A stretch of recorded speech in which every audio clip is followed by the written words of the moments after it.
কলেজে একজন শিক্ষার্থী সাদিয়া আফরিন মোনা। আমি আমার শিক্ষা জীবনের মূল বা শিকড় গেঁথেছিলাম শিকড় একাডেমি তথা মেধা বিকাশ কোচিং সেন্টারে।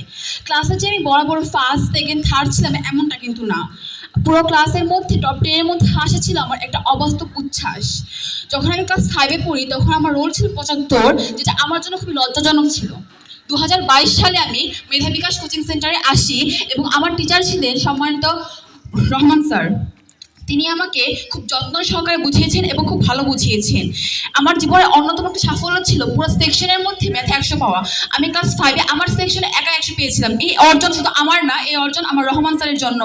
আমার ক্লাসে যে ফার্স্ট বয় ছিল সে পর্যন্ত ম্যাথে পেয়েছিল 94, কিন্তু আমি আমার সেকশনে রোল 75 থাকার পরেও পেয়েছিলাম 100। শুধু তাই নয়, বার্ষিক পরীক্ষা আমার ম্যাথে এসেছিল 100-তে 100। আমার জীবনের অন্যতম এক সাফল্য ছিল ক্লাস 5-এর বৃত্তি। বাংলা সাবজেক্টে আমার পুরো 10 মার্কের অ্যান্সার আগের দিন রহমান স্যার যা পড়িয়েছিলেন তা কমন পড়ে গিয়েছিল। আমি স্যারের কাছে অনেক কৃতজ্ঞ। স্যারের পুরো বিষয় যা পড়াইতেন আমার তাই কমন পড়ে যেত। এমনকি স্যার আমাদের যখন পড়িয়েছেন উনি সবকিছু লিখে লিখে পড়াতেন এবং যা পড়াতেন তাই আমাদের মুখস্থ হয়ে যেত। এমনকি হয়ে গেছে যে আমার পৃষ্ঠা আমার পর্যন্ত আমার মুখস্থ হয়ে গেছে। এর জন্য স্যারকে অনেক অনেক ধন্যবাদ।